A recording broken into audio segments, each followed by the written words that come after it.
guys, it's Andrea here. Welcome to Crafter Support.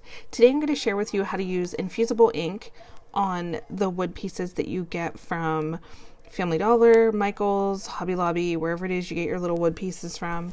And you can either use sublimation or infusible ink. And I really like this infusible ink that we got in the one Cricut mystery box, so I wanted to use that.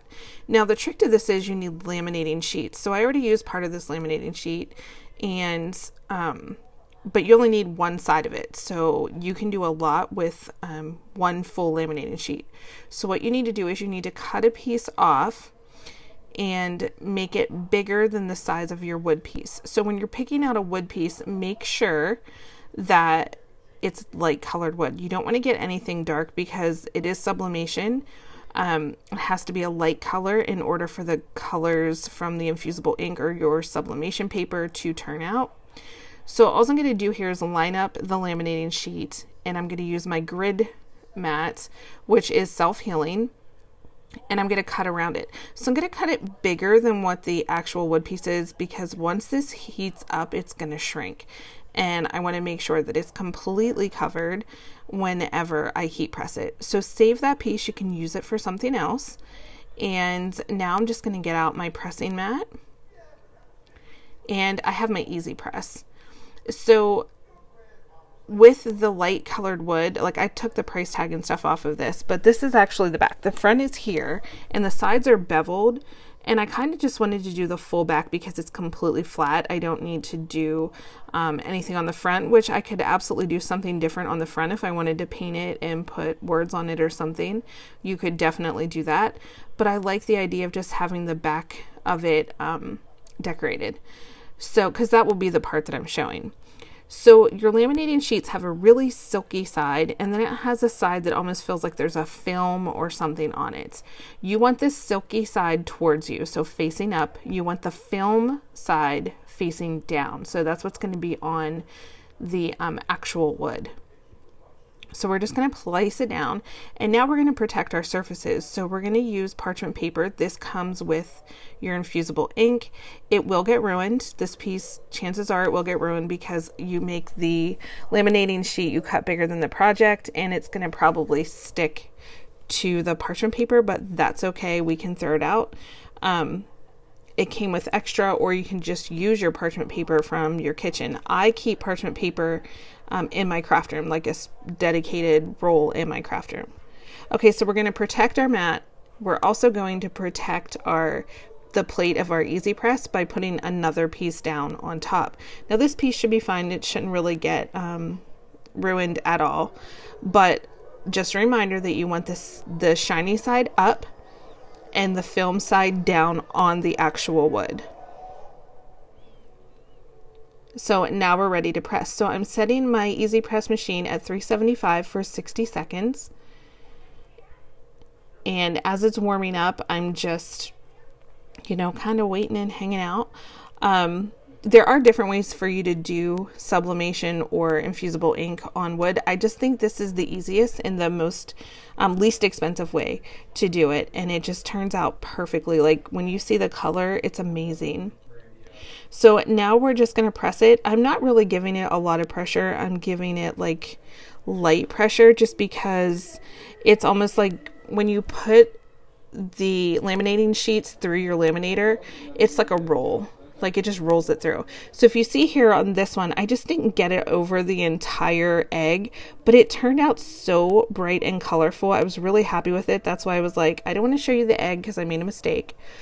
But I end up making a mistake on the bunny too, and you'll see when that happens. And then I just show you how to fix it, because I could have fixed the egg, but I wanted to try to just do it right the first time. But we all make mistakes. It was fine. We were just playing around. So, but you can fix it if you don't press, if you get something off a little bit. All right, so we have like 3 seconds left, and I'm going to pull it off.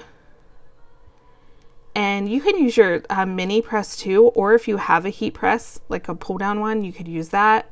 So what I start to do, which I should have known better, I should not have done it this way, is I start to peel up and it starts to come off the wood.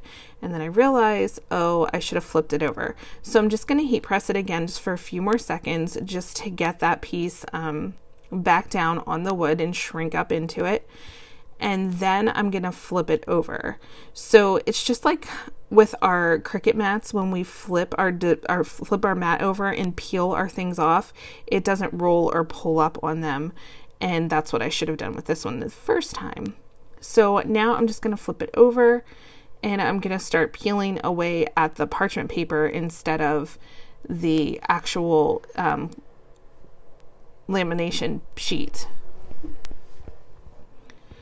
I don't know why I'm having so much trouble saying lamination sheet tonight. But anyways, so I'm just going to peel this completely off. And if some of it sticks, that's fine, because we're going to cut away at all of that. None of that's going to still be on there.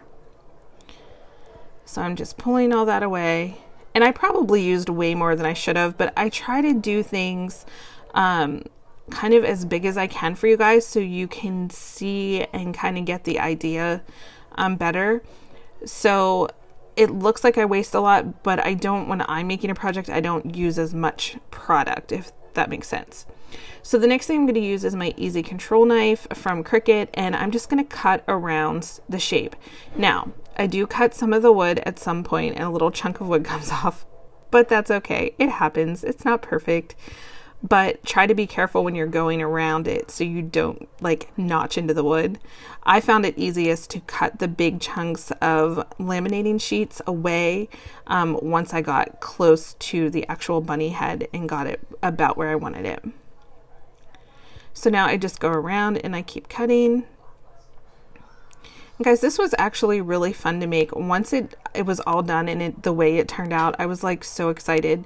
I probably could have sat here and made all of the pieces that I have, but my daughter's sick and my husband's not feeling well, and I just was busy doing other things. But you could sit down and blow a bunch of these out really, really quickly and have a really cute little designs to put around your house for Easter. And if you're not a member of our Facebook group, we have a Facebook Live on April 1st, and that's at 5:45. I know the time's weird, but we have other things going on, and we have to kind of go with what works for our schedule. But it's going to start at 5:45 on Friday. It's our live, and I'll have a link below to our YouTube channel. And we're going to be making some really cute things for Easter. This week is going to be like bunny Easter stuff, and then the next week is going to be you know, the religious Jesus side of it that we all love. And so I'm excited for both of them. But yeah, so now I'm just going to finish trimming.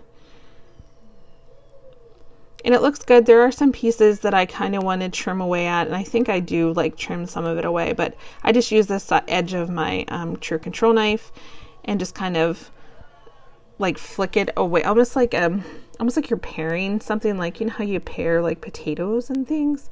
That's kind of what I did there. I just kind of used that motion to kind of get it the way I wanted it. You could always flip it back over and lay it down on your mat and cut off the excess pieces too once you see where the edges are at. I think I actually do that with this one just because I realized that there's a bigger piece than what I had thought on it. But it ends up turning out really, really cute. But do you see how shiny it is? That's the laminated side. And all of that lamination is going to absorb all of that ink.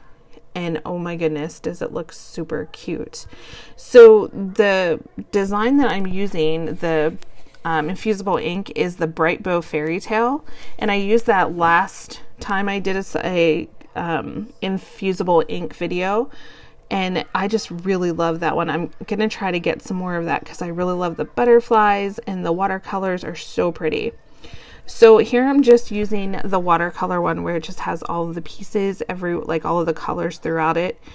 And I'm just going to cut it pretty close to the size of what I need it to be because I don't want to use up too much of my infusible ink, because this stuff to me is like worth some money because I really like it and I don't know if I'm going to be able to get any more. So I'm trying to use as little as possible so that I can make lots of projects with it, because I have a lot of cute projects that I want to make with this exact color. Or colors.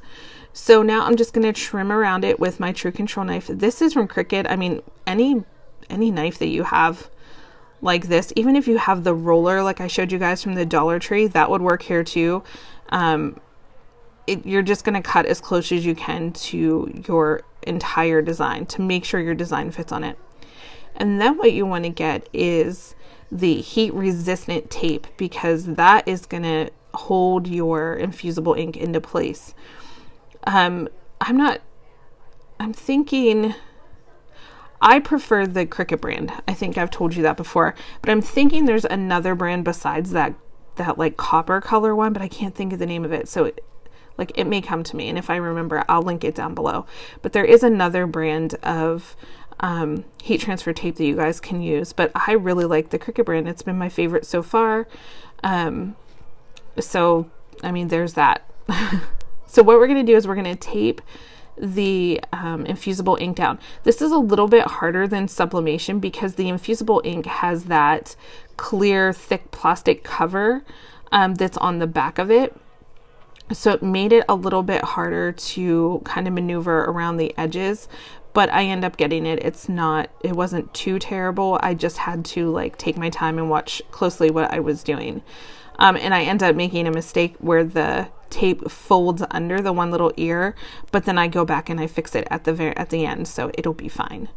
But here's my mistake. When I lay this down, I put this piece of tape in between the ears, but I don't see how I press it down and it goes under, like it's actually going under. I guess you can't tell here either. It's folded underneath the little bevel side of it, and it went in between the paper and the wood on me. Right? I was like, dang it. But it's fine. I end up fixing it. Like I said, it'll be okay. It's just wood and paper and ink, and we can always fix it. All right, so now I'm just going to tape this little piece on, and I think I tape one more piece, and then we're good to start pressing. So the one thing about pressing is I just want to remind you guys, it is high heat, and it's for a longer time than normal. So we're doing this at 375 for 60 seconds. And this does leave off a fume. So if you get sick from things like that, please test it or do it in a very well ventilated area.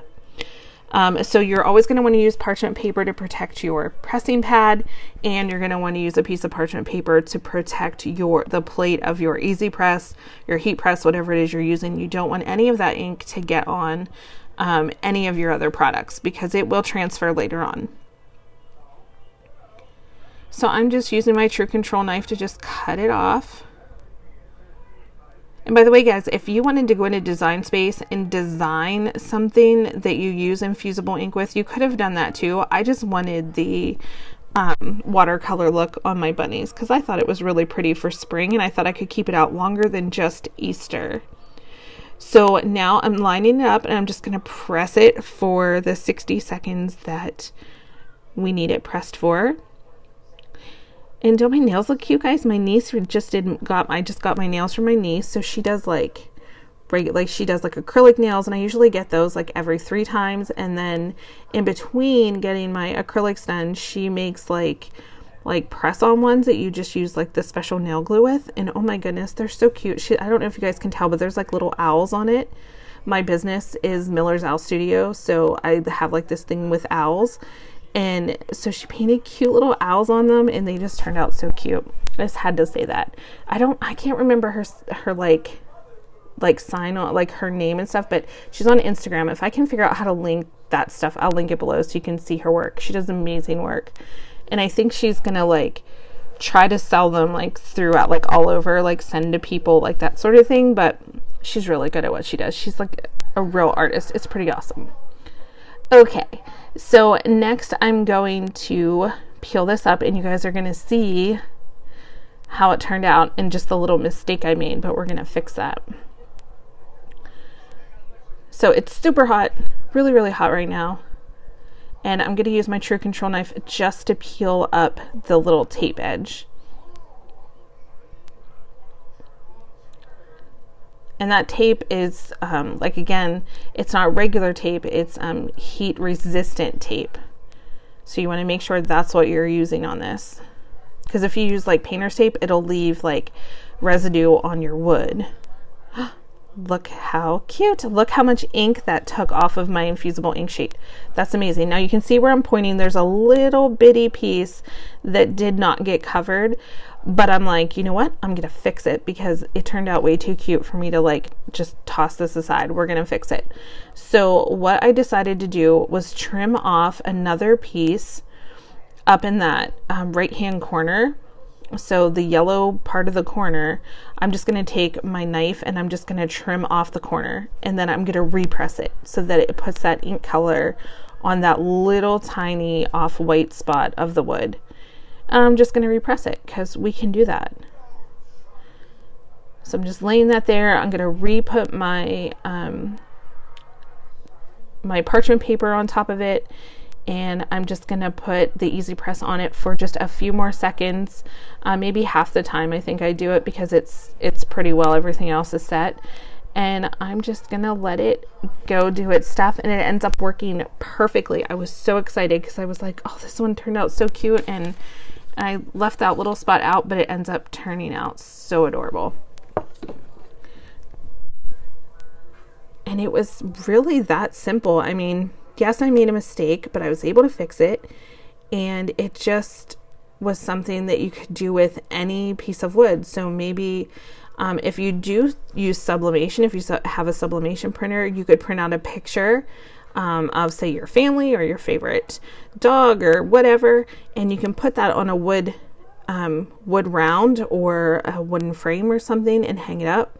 I just thought this was such an easy way to use the infusible ink or using sublimation on wood. So I hope you guys found this to be easy. I hope I explained it well. I thank you all so much for watching my videos, and I hope you join us on our live on Friday, April 1st at 5:45. Thanks again for watching, guys, and I will talk to you soon. Bye.